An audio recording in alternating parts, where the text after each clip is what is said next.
হাদিস পাক থেকে পেয়েছি, ইবনে মাজার মধ্যে পরিষ্কার আমরা জেনেছি।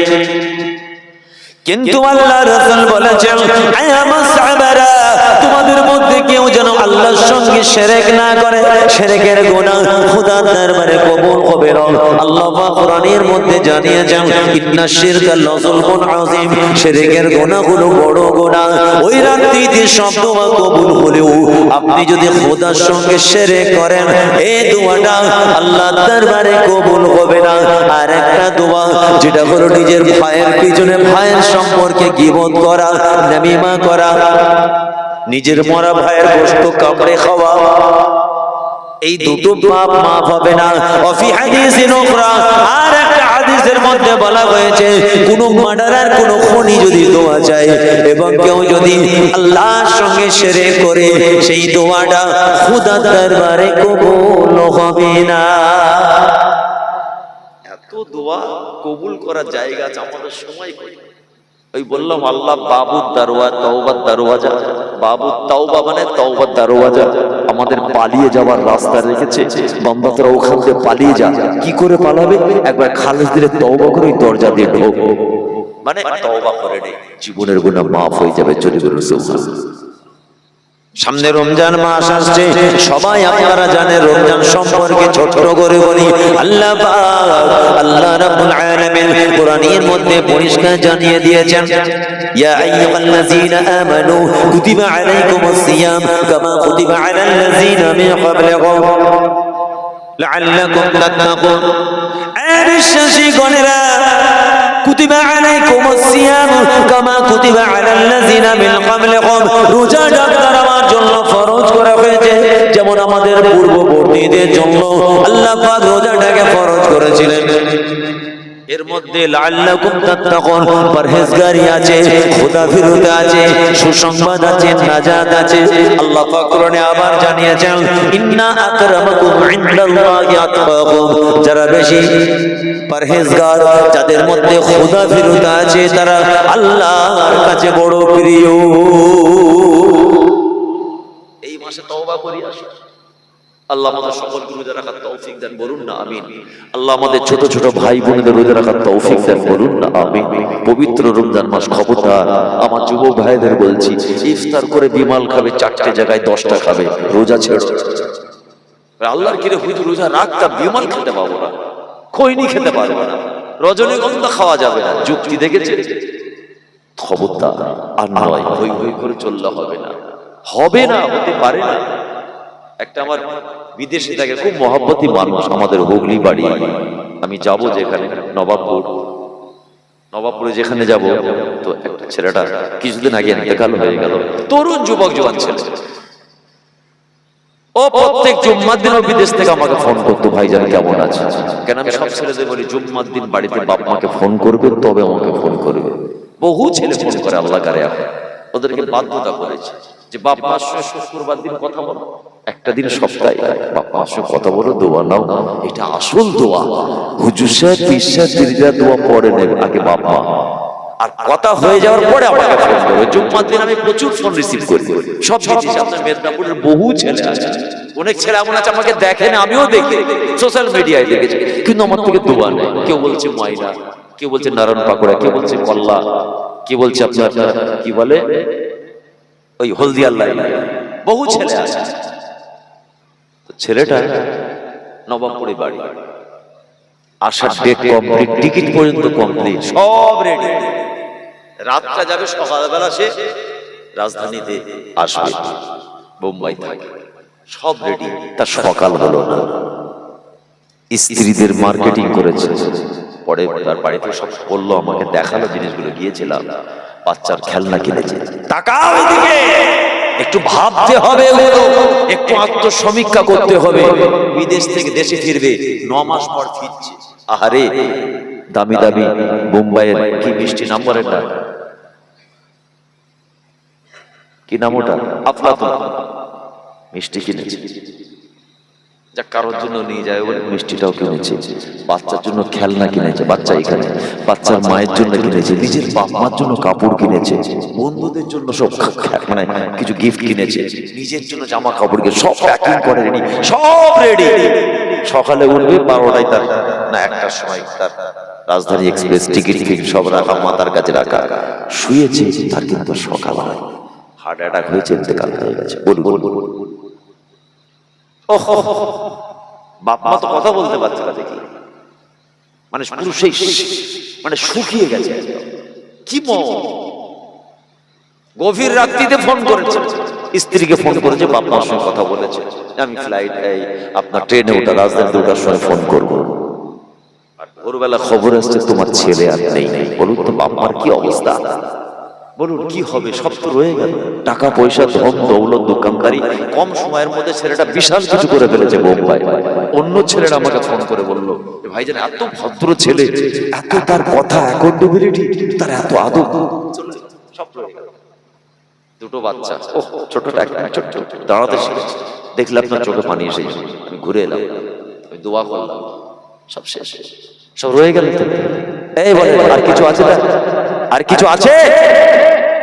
অতএব যুবক আর নয়, এসো ফিরে এসো, এসো নামাজটা 5 ওয়াক্ত পড়ি, হারাম হালালটা পার্থক্য করি, বাহিয়াতে নোংরামি খারাপ চরিত্র ছাড়ি, বাবার হক আদায় করি, স্বামী স্ত্রী মিলেমিশে থাকি, বাচ্চাদের দিনে তালিম দিই, প্রতিবেশ ভালো ব্যবহার। ডাল ভাত খান, ডাল ভাত, সম্মানের ডাল ভাত খান।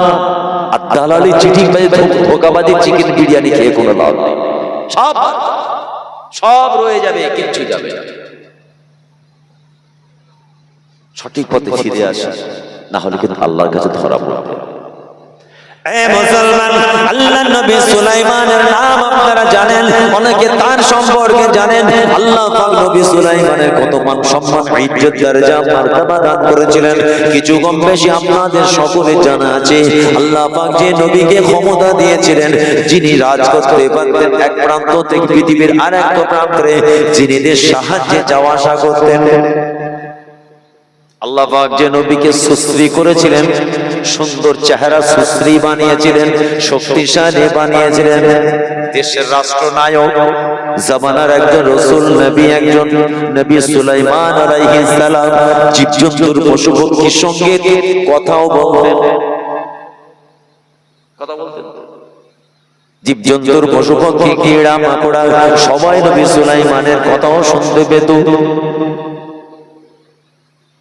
একদিন হুজুর সঙ্গীর সাথে নিয়ে চলে যাচ্ছেন রাস্তার ধারে, লোক লস্কর দলবল সঙ্গীদের নিয়ে যাচ্ছেন। হঠাৎ রাস্তার ধারে নবী সুলাইমান আলাইহিস সালাতু ওয়াস সালাম হঠাৎ দাঁড়িয়ে গেলেন। দাঁড়িয়ে দাঁড়িয়ে গাছের ডালের দিকে তাকিয়ে মুচকে মুচকে হাসে। সঙ্গীরা সবাই দাঁড়িয়ে গেল। কি ব্যাপার, নবী সুলাইমান কেন দাঁড়িয়ে গেলেন? কোনো কথা বলে না। নবী কেন দাঁড়িয়ে গেলেন? সবাই দাঁড়িয়ে গেলেন, কিন্তু নবী কেন দাঁড়িয়ে গেলেন? সবাই লক্ষ্য করে দেখে নবী সুলাইমান গাছের দিকে, গাছের পাতার দিকে তাকিয়ে হাসি। দেখছে আমাদের নবী গাছের ডালে পাতার দিকে তাকিয়ে হাসে। হুজুর বিয়াদবে মাফ করুন, এখানে কেন দাঁড়িয়ে গেলেন? কিসের জন্য দাঁড়িয়ে গেলেন? আপনি দাঁড়িয়েছেন কিন্তু মুচকে মুচকে হাসেন। নবী সুলাইমান আলাইহিস সালাতু ওয়াস সালাম তখন বলেছিলেন, হাল তাদরুনা মিম্মা আদহাকু, তোমরা কি জানতে চাও, শুনতে চাও, এই গোপন রহস্যকে শুনতে চাও আমি নবী সুলাইমান কেন হাসি? বলো বালা, ও নবী সুলাইমান, হ্যাঁ হ্যাঁ আপনি একবার বলুন, আমাদের শোনার ইচ্ছা হয়। নবী সুলাইমান বলেছেন, বাবা আল্লাহ সৃষ্টি একজন নেতা, যেমন আমি নেতা, আল্লাহ পাক আমাকে এই জামানার জন্য একজন নবীর নেতা করে পাঠিয়েছেন। আর আল্লাহ পাকের আর একটা নেতা, সেই নেতার কথা শুনে হাসি। আমি যেমন নেতা, আমি একজন নবী সুলাইমান, আমি নবী হিসাবে আল্লাহ সৃষ্টি, আর একটা নেতার কথা শুনে হাসি। সঙ্গীরা বলে, হুজুরের নেতাকে কোথায় নেতা? নেতা তো দেখতেই পাই না। বলে ভালো করে দেখো, গাছের ডালে পাতার উপরে নেতা। গাছের ডালে পাতার উপরে নেতা? বলছে হুজুর কই? বলে ওই যে দেখতে পাচ্ছ না, একটা ছোট্ট আল্লাহ সৃষ্টি পিপিলিকা, পিঁপড়ে। সুবহানাল্লাহ বলে। এরকম বললে দোয়া হয়ে যায়। কেন আমাকে সাদ্দাম বলেছে হুজুর আপনি অবস্থা বুঝবেন করবেন না হলে তো আল্লাহুম্মা আমিন, হঠাৎ করে তুলে দেবো। আমি খুব ঠান্ডা মাথার ছেলে, বুঝতে পারেন না? ছোট হুজুরের নাতি মেয়ের খন্দ আছে, আর আমার মামাজানদেরকে আল্লাহর মতো সবাই চেনে, চেনেন তো নাকি?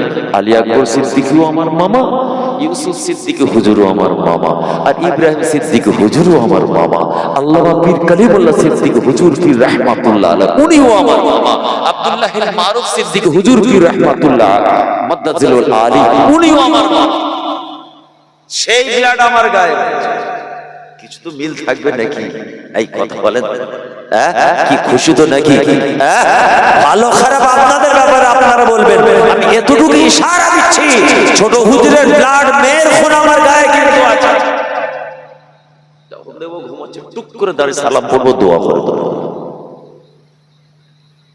বলছে গাছের ডালের উপরে নেতা, বলছে হুজুর কই নেতা? বলছে ওই তো নেতা। কত ছোট নেতা এ বিশ্বের মুসলমান। ওই পিপিলিকা কি বলেছিল? আল্লাহর নবী সুলাইমান বলেন আরে শিক্ষা যদি নিতে হয় আজকে ভারতবর্ষের মুসলমান আপনাকে আমাকে কোরআন খুলতে হবে, কোরআনের আয়াতটা খুঁজে বার করতে হবে। ওই পিপিলিকার সঙ্গে কি কথা হয়েছিল আমার আল্লাহর এত পছন্দ হয়ে গেল। ওই পিপিলিকার কথাটা আল্লাহ পাক কোরআনের মধ্যে জায়গা দিলেন। ওই কোরআনটা পড়ে তাফসীর করে ব্যাখ্যা করে বিশ্বের মুসলমান আপনাকে আমাকে ওই পিপিলিকার থেকে শিক্ষা নিতে হয়। আল্লাহ কোরআনের আয়াত কোরআনে তুলে দিয়েছেন কথাটা। ক্যাসেট শোনা, গল্প শোনা, চটি কিতাবের গল্প বলছি না। এখন সমাজে চায়ের দোকানে মুফতি পাওয়া যায়, গলিতে গলিতে আনাচে কানাচে গাছের ডালে মুফতি ছড়াছড়ি, পাক্কা চিটিংবাজ মুফতি। অহংকার, রিয়া, তাকাব্বুরি, বড়াই, রিয়া, তাকাব্বুরি, এর কথা তার কথা, মানুষে মানুষে ভাই ভাই। কিন্তু মুফতির কোন ডিগ্রি লাগে? আমরা 16-18 বছর, বুঝতে পারলেন, পশ্চাৎ গরম করে ফেলেছি চেয়ারে বসে, তারপরে দুটো অক্ষরের ডিগ্রি MA, 18 বছর ক্লাস। কি ডিগ্রি? MA মানে মুমতাজুল মুহাদ্দিসিন, আরো আছে ওগুলো বলছি না। 18 বছর ঘষে ফেললাম, আমরা কোরআন হাদিস কিছু বুঝি না, হাদিস তাফসীর পড়তে পারি না, বলতে জানি না, ওয়াজ জানি না। এই সব হাইব্রিড চিটিংবাজ মুফতিগুলো একটা প্রচার করে। দাদা পীরের আল আওলাদরা এরা কোরআন হাদিস বোঝে না, জানে না, এরা বাপ দাদার গল্প বলে। আরে আমার বাপ দাদা 14 পুরুষ সব আল্লাহর ওলি ছিল, যদি বলুন সুবহানাল্লাহ। তোমার খাতাটা খুলবো, আমার বাপ দাদাকে দেখি মানুষ হেদায়েতের রাস্তা পেয়ে গেছে। আমার তো সব পীর, তুমি কি আমাদের সঙ্গে তুলনা করতে যাও? কি গালি করতে? খোদার দেওয়া আসমান থেকে রহমত, ভালোবাসা, ইজ্জত কোনো মানুষ আমাদের দেয়নি, আল্লাহ দিয়েছে আসমান থেকে। যেই দেখছে বুকে মিলে দিচ্ছে ভাইজান হুজুর। কোন পীরের আওলাদ গেলে হুজুর আসে, আলেম ওলামা স্টার ছেড়ে দাঁড়িয়ে বসে সম্মান দিচ্ছে। এরা বলতে জনগণ আমাদেরকে কেন ওই ইজ্জতটা দেন না? আরে কপাল ফাটা, এটা খোদার তরফ থেকে দেওয়া ইজ্জত। এই মার্কেটে কিনতে পাওয়া যায় নাকি? দাদা পীরের আল আওলাদ, তাদের আল আওলাদের নাতি পোতা ইজ্জত কে দিচ্ছে? মার্কেট থেকে কিনা না আল্লাহ দিয়েছে আসমান থেকে? এই মাওলানা গুলোর একটাই রোগ, আমাদেরকে লোক হুজুর বলে না কেন? নিজের ভালোবাসা, ভালো খাবার জিনিস নিয়ে এসে দেয় না কেন? আর আমাদেরকে পারে তো বাড়ির মা বোনেরা যে রান্নাটা করে নিজের স্বামীকে ছেলেকেও দেয় না। আজকে এখানে হুজুর আসবে তার জন্যই খাবারটা। নিজের স্বামী অত আপন, নিজের ছেলে অত আপন, তাকে খেতে দিচ্ছে না, ওটা খাবি না, ওটা অমুক হুজুর অমুক ভাই সাহেব আসবে তার জন্য স্পেশাল রান্না, মাসুম বাচ্চা খাচ্ছে তাকেও খেতে দিচ্ছে না। এই মহাব্বত দুনিয়া নয়, আসমান থেকে দে বাবা। কি কথা ঠিক বলছে না ভুল বলছে? নিজের ছেলে খেতে দিচ্ছে না।